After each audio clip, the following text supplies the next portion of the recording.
안녕하세요. 모든 사건의 전말을 알게 된 이후 한동안 시름에 빠져 살다가 이제야 훌훌 털고 나온 40대 여자입니다. 정말 이 사건을 어떻게 이야기를 해야 할지 막막합니다만 세상에 천벌받을 사람들이 많다는 걸 공론화시키고 싶어서 이렇게 글을 씁니다. 저희 아버지는 한평생 너무나도 선한 사람으로 살다가 억울하게 눈을 감으셨습니다. 정말 상상조차 할 수 없는 일이 저에게 벌어지게 된 것이죠. 다시 생각해도 가슴 아프고 머리가 어질어질할 정도로 충격적인 일이지만 이야기를 풀어보도록 하겠습니다. 저의 고향이자 지금까지 살고 있는 곳은 지방 변두리에 있는 작은 마을입니다. 자세한 위치는 차마 적을 수 없는 점 양해 부탁드립니다. 워낙 시골 동네고 좁디 좁은 곳이라 소문이 빨리 도는 곳이거든요. 작은 마을의 특성상 읍내로 나가려면 차를 타고 15분 정도 가야 합니다. 우리 마을 안에도 필요한 가게는 몇 군데 있긴 하지만 생활권이 좋은 동네는 아니었어요. 그래도 한 동네에서 오래오래 대대손손 다들 얼굴을 보고 자란 사이라서 그런지 마을 사람들끼리의 단합도 좋고 사이도 좋았습니다. 서로 좋은 게 있으면 기쁨으로 나누고 아픈 게 있으면 슬픔으로 나누는 정감 있게 그렇게 사는 사람들이었습니다. 제가 대학을 다른 지방으로 진학을 하게 되면서 그 마을을 떠나게 되긴 했지만 우리 부모님 곁에는 좋은 친구들이 있었기에 마음 놓고 떠날 수 있었습니다. 특히 제가 마을에 살면서 제일 친하게 지내던 친구가 하나 있었는데 이름이 순이였습니다. 순이는 공부는 별로 못했지만 손이 진짜로 야무진 친구라서 이것저것 다재다능하게 잘하는 친구였어요. 거기다가 순이 씨 집 아저씨가 우리 엄마랑 초등학교 때부터 동창인 사이인지라 다른 집들보다 순이네 집과 함께 보낸 시간이 몇 배로 많았습니다. 부모들끼리도 숨기는 거 없이 친한 사이니까 당연히 자식들끼리도 친해진 거였죠. 저에게는 2살 터울의 남동생이 있었는데 제 남동생도 순이를 저보다 더 친누나처럼 따르고 지냈습니다. 제 말은 믿지 못해도 순이의 말이라면 껌뻑 죽는 신용까지 하는 사이였으니 얼마나 돈독한 사이였는지 상상이 가시죠? 순이네 아줌마는 마을에서 유일하게 세탁소를 운영하시던 분이었습니다.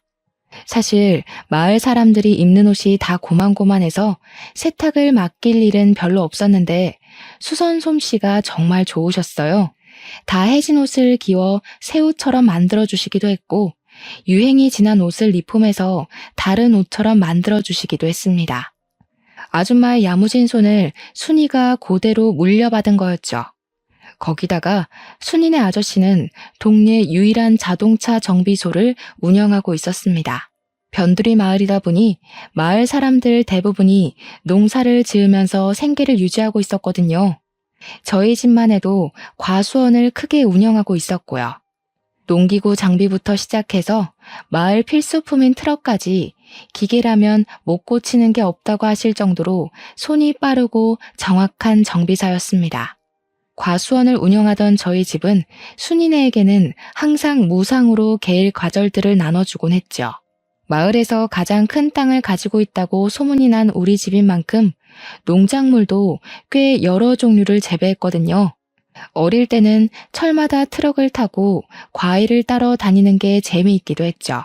과일을 수확하는 철이면 순이도 순이네 아줌마 아저씨도 모두 우리를 도와주곤 했습니다.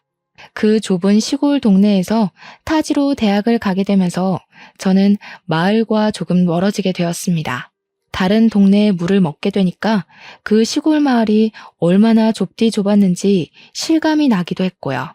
제가 마을을 떠나면서 순이에게 다른 동네에서 살아보고 싶지 않냐고 물어보니 순이는 그 마을에서 평생 살 거라고 했습니다. 대입에 실패하기도 했고 자기는 이 마을이 너무나도 평화롭고 좋다고 했어요. 아줌마의 세탁소 일을 도와주면서 그렇게 제 몫을 하고 지내다가 좋은 사람이랑 결혼해서 마을에 정착할 거라고 했습니다. 저는 그런 순이를 어린 마음에 비웃으면서도 그래도 우리 부모님 옆에 있으니 우리 부모님이 적적하진 않겠다고 생각했죠. 내심 순이의 결정에 우리 부모님도 제가 대학이고 뭐고 다 때려치우고 마을에 남아서 과수원을 물려받았으면 하셨습니다. 제 생각은 물론 달랐습니다. 저에게는 남동생이 하나 있지 않겠습니까? 남동생이 과수원을 물려받을 거라고 생각했거든요. 그 땅이 얼마나 큰 땅인데 당연히 장남에게 물려주는 게 인지상정 아니겠습니까? 어릴 때부터 저는 그 땅을 단 한 번도 탐내본 적이 없습니다. 남동생이 기둥처럼 버티고 있었으니까요. 타지 생활은 꽤 어려웠습니다. 너무나도 세련되고 현대 문물에 능한 친구들 사이에서 시골 촌뜨기가 할 수 있는 건 별로 없었습니다. 물론 마을이 구석진 곳에 있다고 해서 전기도 안 들어오고 휴대폰도 안 터지고 하는 건 아니었지만 친구들이랑 처음 패밀리 레스토랑에 갔을 땐 겁이 나더군요. 아무리 메뉴판을 읽어봐도 뭐가 뭔지 모르겠고 이거 주세요 저거 주세요 하는 친구들을 보면서 따라하는 것밖에 할 수 없었거든요. 게다가 대학 생활 자체가 별로 재미가 없었습니다. 친구들이랑 술을 먹고 클럽에 가고 해도 시끄럽기만 하고 재미는 없었고요. 제일 큰 것은 성적에 맞춰서 대학을 간 것이어서 전공하던 과목도 그다지 관심이 가지 않는다는 거였죠. 꿈도 없이 그저 이 대학에 붙었으니까 가야지 하고 온 순간의 선택은 참으로 많은 스트레스를 주었습니다. 하지만 대학 자체는 졸업을 해야 했기에 저는 꾸역꾸역 버텨내고 있었습니다. 그렇게 2년을 버텨내고 동생에게서 서울에 있는 대학에 합격을 했다고 연락이 왔습니다. 저보다 더 똑똑했던 동생이었기에 당연히 서울에 있는 학교에 무난히 합격할 거라고 생각했는데 기뻐하는 동생의 목소리를 들으니 더욱 좋더라고요. 그런데 동생이 저에게 제가 상상도 하지 못했던 이야기를 넌지시 꺼내더라고요. 자기는 언론 쪽으로 공부를 해서 자랑스러운 기자가 되고 싶다고 이야기를 했어요. 그래서 동생에게 너의 끈기라면 충분히 해낼 수 있을 거라고 문제가 뭐냐고 물어보니까 집에서 과수원을 물려받으라고 재촉을 한다는 거였습니다. 생각해보니까 그렇더라고요. 동생이 기자가 되고 제가 대충 취업을 하게 된다면 과수원을 물려받을 사람이 아무도 없는 겁니다. 부모님께서 누나도 없는 마당에 동생에게 대학도 가지 말고 하루빨리 과수원 일을 배우라고 했다는 겁니다. 너네 누나도 도망갔는데 당연히 둘째가 물려받아야 모양이라도 살지 않겠냐고 했다는데 제가 띵 하더라고요. 제 동생은 꿈도 확실하고 공부도 저보다 훨씬 잘하지 않겠어요? 저는 성적에 맞춰서 간 대학이기도 했고 서울에 있는 학교도 아니었고요. 거기다가 전공 과목 자체도 저와는 영 맞지 않는 것 같고 이렇게 시간을 보내도 되나 싶어서 적당한 중소기업에 취직하려고 애쓰지 않을까 하던 찰나였거든요. 제 인생 모토가 대충인 사람이라 대충 졸업하고 대충 취직하고 대충 결혼해서 대충 살아야지 싶었는데 동생의 고민을 들으니까 너무나도 부끄러워진 거죠. 하지만 저에게도 꿈이라는 게 생길지도 모르는 일이니까 동생에게 딱 잘라서 내가 과수원을 물려받을게 라는 말도 못하겠더라고요. 결국 대학을 졸업할 때까지 저에게는 과수원이 짐처럼 남게 되었고 휴학을 하고 군대를 간 동생에게 결심을 말했어요. 내가 과수원을 물려받을 테니까 넌 꼭 기자가 되어서 네 꿈을 이뤘으면 좋겠다고 했습니다. 동생은 저에게 울먹이면서 고맙다고 몇 번이고 인사를 했어요. 누나가 그 짐을 짊어지는 대신 자기도 꼭 누나를 돕겠다고요. 말이라도 고맙지 우리 동생이 언제 저렇게 철이 들었나 싶더라고요. 저는 결국 타지 생활을 청산하고 다시 그 좁디 좁은 마을로 내려가게 되었습니다. 버스 터미널에서 마을버스를 타고 한참을 들어가 마을 입구에 딱 섰는데 뭔가 느낌이 새롭더라고요. 이제 여기에 뿌리를 내리고 우리 가업을 잇기 위해 내가 노력을 해야지 하고 결심을 단단하게 했어요. 제가 과수원을 물려받겠다고 부모님께 이야기를 했던 건 아니라서 앞으로 부모님과 상의를 하긴 해야 했어요. 그냥 막무가내로 마을에 내려온 것이었거든요. 집에 도착하니 그냥 놀러 온 줄 알았던 딸이 짐을 싸들고 온 걸 보고 부모님께서 조금 놀란 듯 하셨습니다. 저는 다짜고짜 할 말이 있다고 부모님께 이야기를 풀어놓기 시작했어요. 남동생의 꿈을 응원해주고 싶으니까 혹시 아들이 과수원을 물려받아야 하는 법이 있는 거 아니면 제가 물려받고 싶다고요. 부모님께서는 예상도 못했던 일이 벌어지긴 했지만 과수원을 물려받겠다고 자식이 짐까지 싸들고 내려왔으니 두 팔 벌려 환영을 해주었습니다. 세상에 아들이 물려받아야 하는 법이 어디 있냐면서 그렇게 꽉 막힌 사람들 아니라고 이제 과수원 운영하는 법을 찬찬히 알려주시겠다고 했어요. 저는 부모님 집에 정착을 하게 되었고 타지에 있던 짐들도 전부 부모님 댁으로 보냈습니다. 그렇게 1년을 넘게 과수원 일을 제대로 배우기 시작했습니다. 그냥 그동안 했던 것처럼 과일만 따고 선별만 하고 포장만 하면 끝나는 일인 줄 알았더니 내부에서 이뤄지는 사무일이 엄청나게 많더라고요. 거래처도 일일이 다 따지고 봐야 하고 외워야 하고 과일값 협상도 해야 하고 정말 할 일이 태산이라 이걸 어떻게 다 하지? 싶었습니다. 엄청나게 바쁘게 지낸 와중에도 순이랑은 꾸준히 만나고 연락을 하면서 지냈어요. 마을에 살던 젊은 또래 친구들은 죄다 타지로 떠나서 정착을 한 터라 저에게 남은 마을 친구는 오로지 순이밖에 없었습니다. 또 순이네 아저씨랑 우리 엄마랑 동창이라서 가족들끼리도 자주 보고 그랬다고 했잖아요. 순이뿐만 아니라 순이네 부모님과도 정말 많은 시간을 보내면서 많은 추억을 쌓았습니다. 군대를 제대하고 복학하기 전까지 대학에 복학하고 나서도 방학이면 틈틈이 내려오는 동생도 합세해서 추억을 쌓았죠. 동생이 내려오는 날이면 우리 집에서 작은 잔치가 열리기도 했습니다.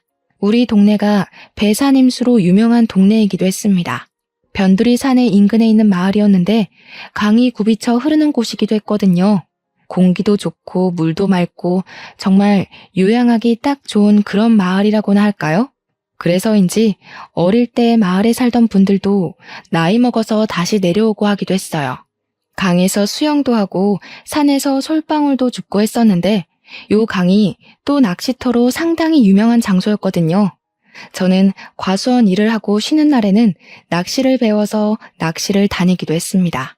우리 아빠는 과일 따는 거 말고는 할 줄 아는 게 없어서 낚시 장인이라는 순이네 아저씨와 함께 낚시를 다니기 시작했어요.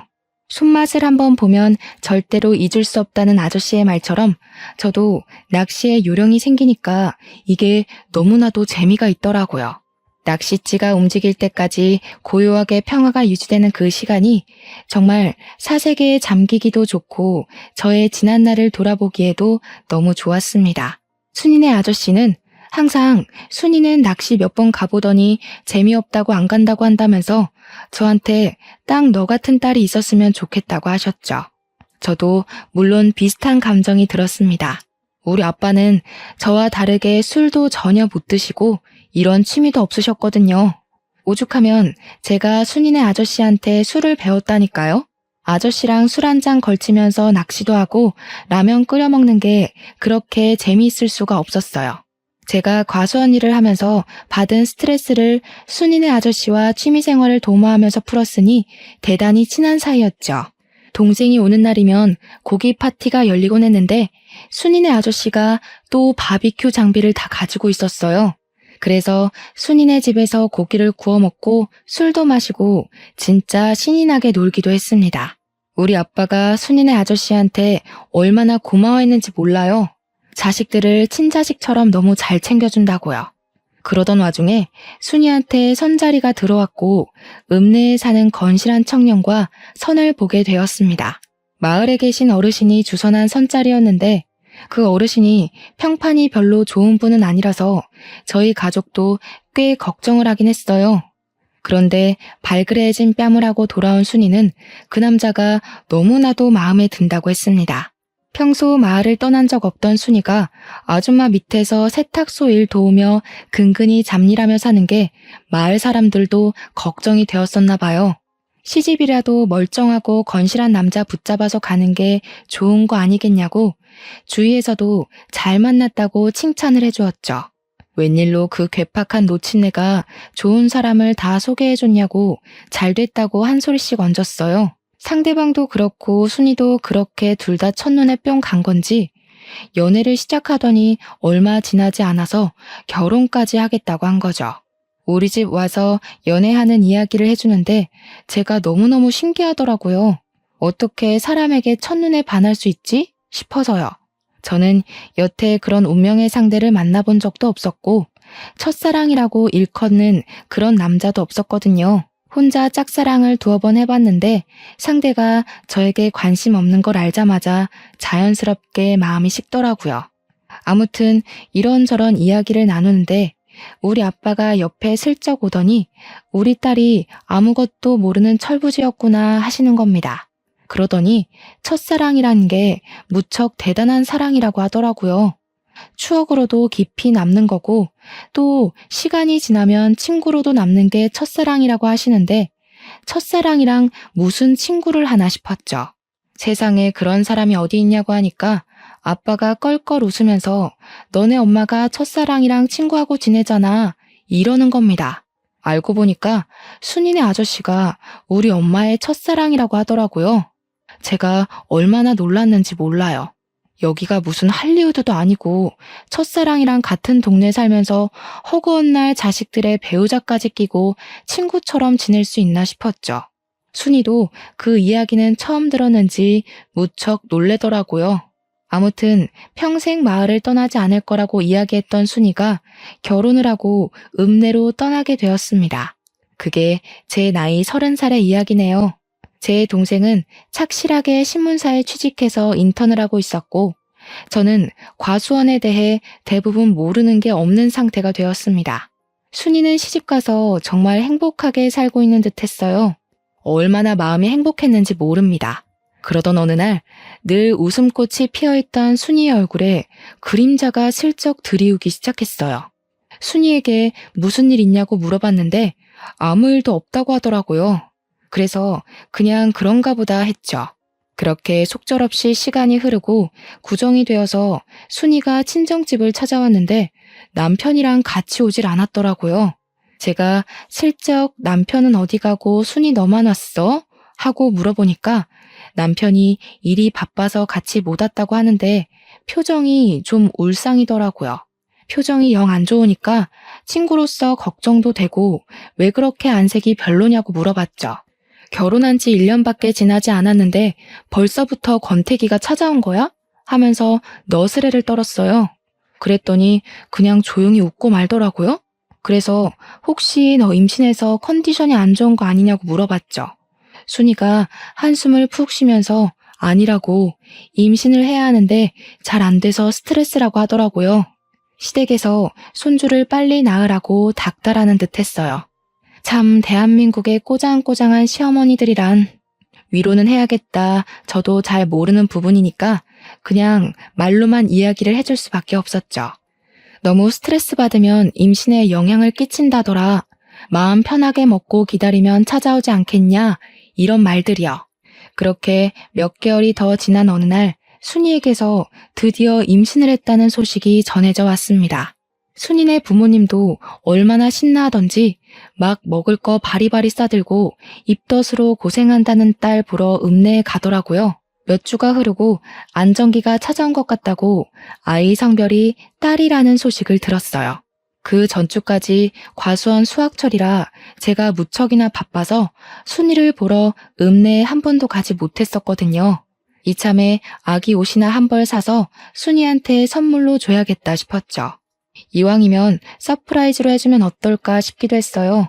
순이는 일을 하지 않고 집에서 지내고 있다는 이야기를 들었거든요. 그래서 순이네 아저씨한테 순이네 읍내 집을 물어보고는 때마침 내려온 남동생과 함께 선물을 사들고 찾아갔습니다. 딸을 가졌다고 했으니 분홍색 네이도 사고 아가들이 쓰는 용품들도 사서 순이네 집 벨을 눌렀습니다. 분명 벨을 누르기 전에 안에서 사람 기척도 느껴졌고 순이 목소리도 흐릿하게 들린 것 같은데 벨을 누르자마자 조용해지는 거예요. 못 들었나 싶어서 현관문을 쿵쿵 두들기는데도 아무도 문을 열어주지 않더라고요. 벨을 2번 더 누르고 아무도 없어요? 순이야! 하고 부르는데 누가 누구세요? 하면서 화를 내면서 문을 벌컥 열더라고요. 순이 남편이었어요. 그런데 꼬락서니가 영 이상한 겁니다. 술 냄새도 잔뜩 나고요. 저를 빤히 쳐다보면서 인상을 쓰길래 나 순이 친구라고 순이 집에 있죠? 하는데 집에 순이가 없다는 거예요. 분명 제가 순이로 추정되는 목소리를 뻔히 들었는데 순이 없다고 문을 떡하니 지키고 있으니까 수상하잖아요. 마누라가 임신까지 했는데 설마 이 새끼 바람을 피우는 건가? 하는 생각이 들었죠. 근데 현관 앞 신발장에 순이가 맨날 신는 신발이 떡하니 있더라고요. 그래서 제가 순이 목소리를 들었다고 순이 불러달라고 했습니다. 그 순간 우리 남동생이 뭔가 이상한 낌새라도 느낀 건지 그렇게 예의가 없는 자식은 아닌데 순이 남편을 밀치고 집으로 들어가는 겁니다. 당황한 순이 남편은 뭐 하는 짓이냐고 남동생을 끌어내려고 하고 저는 그런 순이 남편한테 순이가 근처에 나간 거면 집에서 기다리겠다고 했죠. 우리가 선물도 사왔는데 문전박대하는 건 아닌 것 같다. 내 동생 서울 가야 하니까 오늘 꼭 만나야 한다고 했습니다. 순이 남편이 짜증을 확 내는데 집에 들어간 동생이 갑자기 막 집안을 뒤지는 거예요. 순이 남편이 놀래서 뭐 하는 거야? 나가! 하는데 남동생이 아랑곳하지 않고 방문을 막 벌컥벌컥 열었어요. 일단 남동생이 이상한 행동을 하니까 저도 따라 들어가서 뭐 하는 짓인가 하고 살펴봤죠. 집이 큰 집도 아닌데 물건이 어찌나 너부러져 있는지 발에 막 채이더라고요. 순이 성격이 청소를 안 할 아이도 아닌데 하고 의심하고 있었습니다. 순간 남동생이 문 열어봐. 순이 누나 거기 있지? 이러는데 방문 하나가 잠겨 있는지 손잡이가 안 돌아가더라고요. 문 열어봐. 정순이 거기 있지? 이러는데 순이 남편이 너 뭐야? 뭐 하는 새끼야? 경찰 부를 거야? 난리가 난 겁니다. 순간 이거 보통 일이 아니다 하는 생각이 머릿속에 확 스쳐서 제가 순이가 있을 법한 방문에 대고 소리를 쳤어요. 순이야, 우리가 도와줄게 나와봐. 무슨 일인데 그래?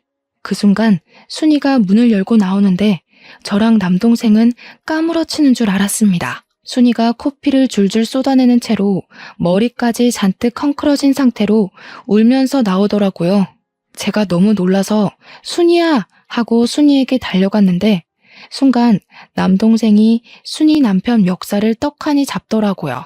우리 남동생이 키도 크고 덩치도 꽤 좋았거든요.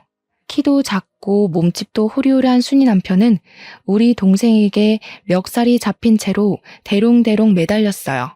캑거리면서 이거 놔 하는데 남동생이 완전 열이 받아가지고 소리를 막 치더라고요. 너 소문 안 좋은 걸 내가 나중에 듣는 바람에 결혼을 말리지 못한 게 천추한이다 이러는데 저는 너무 놀랐죠. 남동생이 네가 우리 순이 누나 때렸냐면서 주먹을 주는데 진짜 싸움이라도 날 것 같아서 남동생을 말렸습니다. 동생이 증거가 중요하니까 순이 누나 사진을 찍어두래서 미안했지만 순이의 초라한 모습을 사진으로 찍어두었습니다. 순이 보고 집으로 가자고 했더니 절대 못 간다면서 이 꼴을 하고 어떻게 부모님을 뵙냐고 울더라고요. 그랬더니 남동생이 씩씩거리면서 순이 누나 여기 있다가 저놈한테 험한 꼴 당하고 싶어? 이러면서 우리 집으로 가자고 했어요. 부모님 집이 아니라 우리 집으로 가자고 하니까 순이도 결국 따라오더라고요.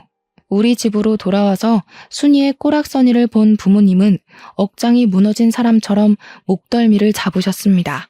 그 논팽이 새끼가 미쳐도 단단히 미친 게 틀림없다면서 어떻게 임신한 마누라를 이 꼴로 만드냐고 했어요. 결국 우리 부모님이 순이네 부모님한테 연락을 했고 한달음에 우리 집으로 달려와 순이의 모습을 보고 엉엉 우셨습니다. 저와 남동생에게 순이를 구해주어서 고맙다고 몇 번이나 인사를 하셨는지 몰라요. 우리의 가족 같은 순이를 구하는 건 당연한 일이었지만 그래도 몇 번이나 고맙다고 하니 몸둘 바를 모르겠더라고요. 그런데 거기서 끝났으면 참 좋았을걸. 순이가 집으로 돌아간 뒤 순이네 아줌마가 순이 다친 데를 살핀다고 이리저리 둘러보다 알게 된 거죠. 생각보다 상처가 너무 많고 온몸이 난장판이 되어 있다는 걸 직접 눈으로 보게 된 겁니다. 남편의 그런 행패가 하루 이틀 만에 이루어진 게 아니라는 걸 알게 되었고, 그런 놈을 사위라고 예뻐했다는 게 너무 화가 나셨나 봐요. 그대로 순이네 아줌마가 쓰러지시고 말았던 거죠. 그래도 정신은 어느 정도 있으셨는데 순이가 며칠 뒤 유산까지 하고 나서는 완전히 정신까지 놓아버리셨습니다. 병원에서는 갑자기 혈압이 한 번에 올라서 쓰러진 거라고 하면서 본인 의지가 가장 중요한 거라고 했다더군요. 한마디로 순이네 아줌마가 깨어날 의지가 있어야만 정신을 차릴 수 있을 거라고, 약으로는 할 수 있는 게 없다고 이야기를 했대요.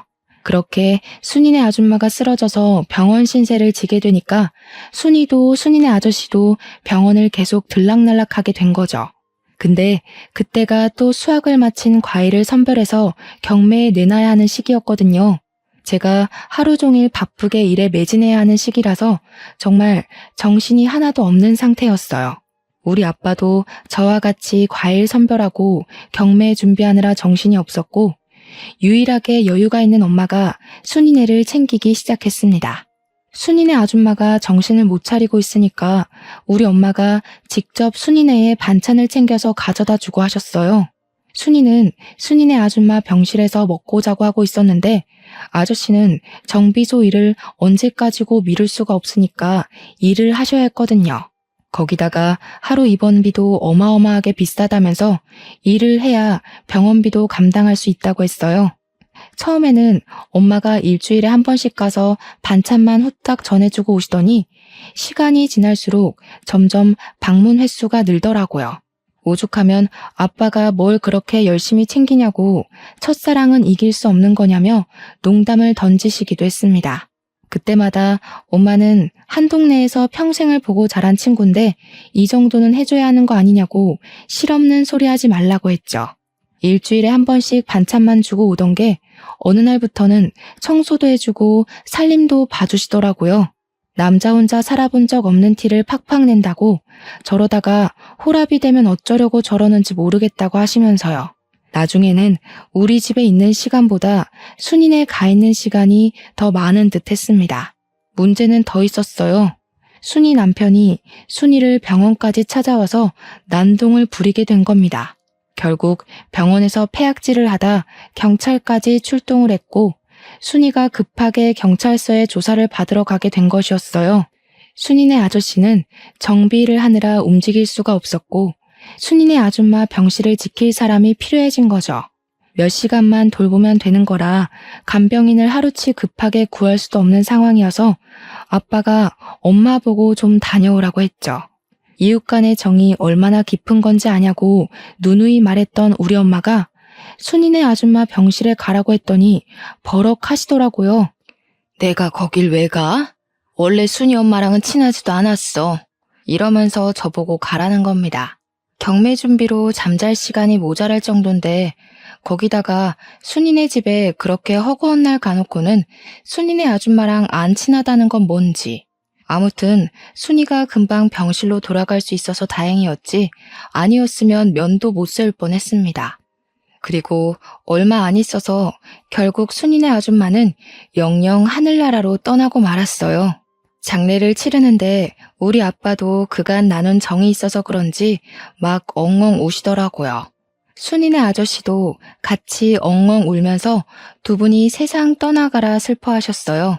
그런데 우리 엄마가 그걸 상당히 꼬락선이 난 눈빛으로 바라보시는 겁니다. 우리 아빠가 우는 게 고가웠는지 갈 사람 간 걸 가지고 되게 운다고 핀잔 섞인 말을 뱉더라고요. 저는 순간 우리 엄마가 무슨 사이코패스라도 된 줄 알았습니다. 어떻게 장례식장에서 그런 이야기를 할 수가 있나요? 물론 조용히 말해서 저 말 슬쩍 듣긴 했는데 죽은 사람 영정 앞에서 할 이야기가 있고 못할 말이 있지 너무 어이가 없더라고요.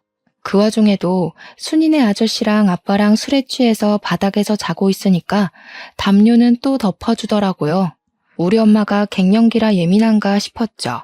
제가 보기엔 순이 아줌마랑도 꽤 친해 보였었는데 갑자기 저러니까요. 장례가 다 끝나고 나서부터 우리 엄마는 대놓고 순이네 아저씨를 더 챙기기 시작했습니다.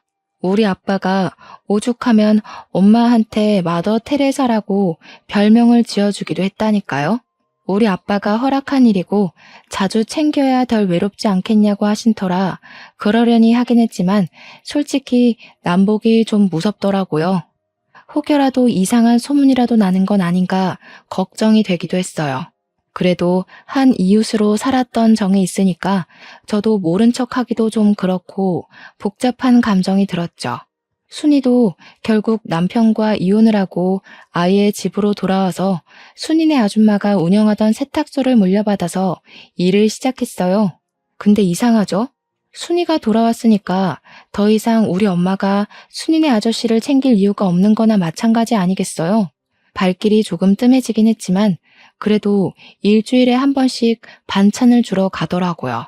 순이도 손재주가 워낙 좋은 아이라 반찬 같은 걸 다 할 줄 알 텐데 엄마가 왜 저렇게까지 챙기나 싶었습니다. 동생이 내려오면 순이네 집에서 바비큐를 하고 잔치도 열고 하긴 했지만 그래도 우리 가족끼리 보내는 시간이 꼭 있었거든요. 그런데 우리 동생이 정식 기자가 되어서 진짜 몇 개월에 한 번 내려올까 말까 하는데도 꼭 순이네랑 같이 모여야 한다는 겁니다. 그 순간 그런 직감이 드는 겁니다. 우리 엄마가 설마 순이랑 동생을 이어주려고 저러는 건가 하는 생각이요. 젊은 남녀니까 충분히 정분이 생기고도 남을 수 있지 않겠어요? 순이가 이혼하기 전에 찾아갔을 때 동생이 예민하게 행동한 부분도 있었고요. 순간 나만 모르게 가족들끼리 이미 다 행동에 옮기고 있었나 싶었습니다. 근데 제 걱정과 달리 엄마가 동생 붙잡고 이야기를 하는 걸 들었습니다. 절대 순이한테 마음 주지 말라고, 유산도 했고 이혼도 했는데 죽어도 저런 며느리 못 본다고요. 동생도 말도 안 되는 소리 하지 말라고, 만나는 여자친구 있다면서 걱정 말라고 했죠. 엄마가 너무 오버를 하니까 또 이상한 거예요. 순이네 아저씨는 그리 챙기면서 순이한테는 왜 그러나 진짜 이해가 안 갔습니다. 그 즈음부터 해서 엄마가 자꾸 과수한 일은 나 몰라라 하고 읍내에 놀러 다니기 시작했습니다. 읍내에 모임이 있다면서 나가 놀고 친척들 만난다고 다른 지방에 놀러 간다 그러고요. 우리 엄마가 살면서 그렇게 밖으로 싸돌아다니는 걸 본 적이 없어서 좀 의아하긴 했어요. 그런데 아빠가 딱 그런 이야기를 하시더라고요. 순이네 아줌마가 그렇게 허망하게 가고 나서 언제 죽을지 모른다는 공포에 물든 것 같다고요. 하고 싶은 거 하게 내버려두는 게 지금으로서는 최선인 것 같다고 하는데 아빠의 표정이 참으로 씁쓸해 보였습니다. 저는 별다른 말 없이 아빠의 결정을 존중해 주기로 했어요. 엄마와 평생 산 건 아빠니까 제가 가타부타 말을 얻는 게 부부간의 신뢰를 깨는 것 같다는 생각이 들어서였죠. 그렇게 몇 개월이 지나고 우리 남동생이 결혼하고 싶은 여자가 있다면서 같은 회사에서 재직 중인 여자를 데리고 마을을 왔어요. 그전부터 만나는 사람이 있다고 운은 띄어났던 터라 드디어 우리 남동생이 장가를 가는구나 싶었죠. 집에 인사를 시키는데 옳게 될 사람이 너무 참하고 예쁜데 똑똑하기까지 하더라고요. 저도 그쯤 거래처 직원인 남자와 썸을 타고 있던 시기였어요. 우리 아빠는 저에게 넌지시 남동생이 널 제치고 먼저 장가를 들어도 괜찮겠냐 하는데 무슨 문제가 있겠습니까? 아무 문제도 없다고 했죠. 남동생이 축복 속에 결혼을 하고 서울에 완전히 정착을 하게 되었습니다. 저도 동생이 결혼하고 1년 뒤에 만나던 남자와 결혼을 하게 되었고요. 거래처 직원이었지만 과수원 일도 빠삭하고 사람이 건실하고 괜찮더라고요. 나중을 생각하면 과수원을 같이 운영해 줄 수 있는 든든한 사람 같아서 평생을 함께하기로 약속했습니다. 제가 결혼할 때 우리 아빠가 과수원과 관련된 모든 재산을 저의 명의로 넘겨주었습니다. 결혼 선물이라고 주었는데 저는 일찍부터 너무 큰 선물을 받는 것 같아서 솔직히 부담스럽기도 했어요. 아빠가 한 가지 약속을 해달라고 하시면서 원래 결혼할 때 주려고 했다고 아무한테 명의를 넘긴 것을 이야기하지 말라고 신신당부를 했습니다. 동생은 물론이고 엄마한테까지 말하지 말라고 해서 왜 그러시나 했는데 뭐 아빠의 부탁이니 알겠다고 했어요. 그렇게 1년이 더 지난 어느 날 저랑 남편이 서울에 있는 거래처에 볼 일이 생겨서 서울을 가게 되었습니다. 엄마랑 아빠한테 말씀을 드리고 출발한 터라 동생도 보고 와야겠다 싶어서 동생한테도 연락을 해두었어요. 저녁이나 먹자고 해서 동생네 부부와 저희 부부가 만나서 밥을 먹고 있는데 제 휴대폰에 불이 나게 연락이 오는 겁니다. 엄마한테 막 황급히 연락이 오길래 무슨 일이냐고 물어보니까 아빠가 사고를 당했다는 거예요. 그게 무슨 소리야 하는데 엄마가 얼이 완전히 나간 건지 덜덜 떨리는 목소리로 아빠가 사고를 당했다고 당장 내려와 하더라고요. 놀래서 남동생네 부부랑 정신없이 차를 타고 읍내에 있는 병원으로 내려왔죠. 엄마는 덜덜 떨면서 울고 있고 옆에서 순이네 아저씨가 한숨만 푹푹 내쉬면서 우리를 보고는 왔어 하시더라고요. 하필이면 오늘 자식들도 없고 적적한 와중에 엄마가 아빠한테 순이네 집으로 반찬을 가져다 주라고 심부름을 시켰대요. 간 김에 엄마가 순이한테 부탁한 세탁물도 받아오라고 해서 아빠가 트럭을 끌고 나갔는데 오던 도중에 논두렁길에서 사고가 났대요. 아직 현장을 감식하고 있는 중인데 바퀴가 논두렁길 바깥쪽으로 빠지면서 차량 전복 사고가 일어났고 안전벨트를 매지 않아서 그만 아버지께서 전복된 차량에 흉곽이 심하게 눌렸고 숨을 쉬지 못하고 허망하게 눈을 감으셨다는 겁니다. 근데 너무 어이가 없는 거예요. 그 논두렁길 저도 잘 알고 있고 남편도 잘 알고 제 동생도 잘 아는 길이거든요. 결코 좁지 않은 길이고 트럭 한 대쯤은 널찍하게 지나가고도 남는 길이란 말이죠. 거기다가 아빠가 한평생을 그 길에서 운전을 했는데 갑자기 바퀴가 빠진다는 것도 말이 안 되고요. 더군다나 우리 아빠는 술을 잘 드시지 못해서 음주운전을 했을 리도 없는데 그 길에서 바퀴가 빠진다는 게 말이 안 되는 거예요. 허망하게 차량에 깔려서 그렇게 가셨다는 게 도무지 믿기지가 않았어요.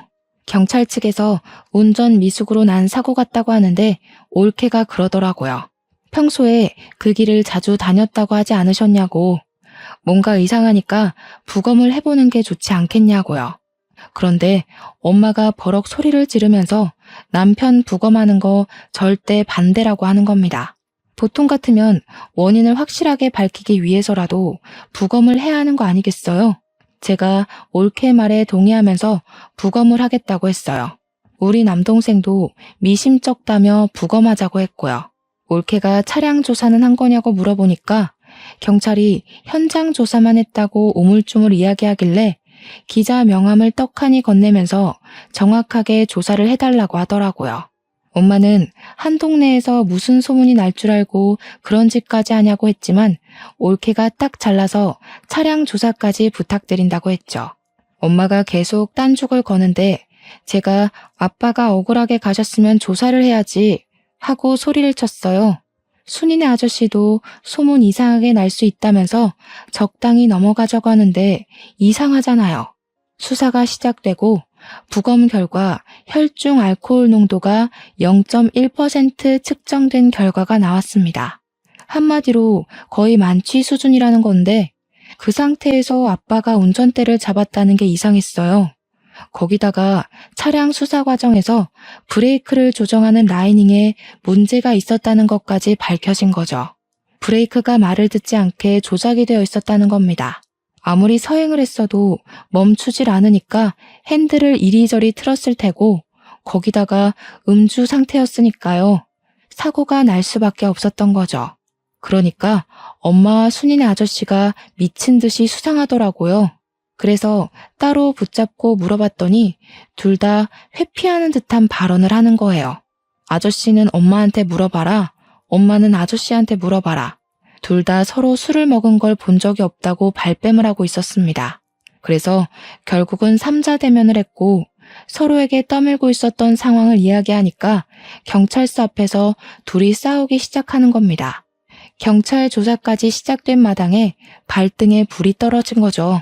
야, 술은 네가 먹여놓고 왜 나한테 뒤집어 씌우고 그래? 뭐가 어쩌고 어째?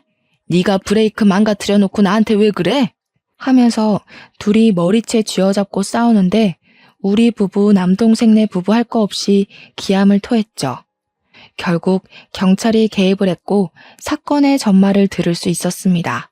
순이네 아줌마가 사고로 입원을 한 이후로 순이네 아저씨를 챙겨주다가 둘이 결국 눈이 맞았던 거였어요. 몇 년을 남몰래 바람을 피우다가 순이네 아줌마가 돌아가시고 순이가 돌아오게 되니까 두 분이 마음 놓고 만날 공간이 사라진 거죠. 거기다가 엄마한테는 아빠까지 있었으니 순이네 아저씨는 너도 이혼하고 나랑 재혼하자 난리를 쳤고요. 엄마는 동네 이목이 무서워서 이혼을 못하고 있다가 자식들이 결혼하고 나니까 아빠랑 사는 게 더 이상은 지겨웠던 거였어요. 가수원까지 욕심이 났던 엄마는 아빠가 사망하게 되면 배우자 명의로 모든 재산이 넘어오니까 그걸 노린 거죠. 아빠한테 술을 먹인 건 엄마였고 아빠의 차를 고장낸 건 순이네 아저씨였습니다. 그 사실을 알게 된 우리는 엄마가 사람으로 보이지 않았습니다. 그 와중에도 엄마는 과수원은 어떻게 되는 거냐고 미친 사람처럼 굴더라고요. 과수원은 내 거지? 그래, 내 거야. 배우자 거잖아. 맞지? 꿈깨. 그거 아빠가 나 결혼할 때 내 명의로 다 증여해줬어. 아무한테도 말하지 말라더니 아빠는 알았나 보다. 엄마가 바람 피우는 거. 엄마는 모든 걸 잃은 사람처럼 허탈한 표정으로 유치장에 수감되어 있었어요. 순이네 아저씨도 머리를 쥐어뜯으면서 고개를 푹 숙이고 유치장 구석에 앉아 있더라고요. 결국 둘 다 살인죄가 적용되어 재판을 받게 되었고 공범임이 인정되어 엄마는 징역 35년, 아저씨는 무기징역을 받게 되었습니다. 모든 사실을 알게 된 순이는 그대로 잠적을 했고 어디서 뭘 하고 사는지 지금까지도 모르고 지내고 있습니다. 결국 저는 부모님과 함께한 추억이 담긴 집이 지긋지긋해서 처분을 하고 읍내에 있는 아파트로 이사를 갔습니다. 일이 어떻게 되었든 과수원은 운영을 해야 했으니까요. 우려했던 대로 동네에 흉흉한 소문이 싹 돌았지만 다들 저를 불쌍하게나 생각하지 손가락질하진 않더라고요. 저는 남편을 의지하며 여전히 과수원을 운영하면서 살고 있습니다. 동생도 저도 아직까지 엄마의 면회는 가본 적이 없어요. 아마 앞으로도 갈 일은 없을 것 같습니다. 지독한 첫사랑이 뭔지 사람 한순간에 망가지더라고요.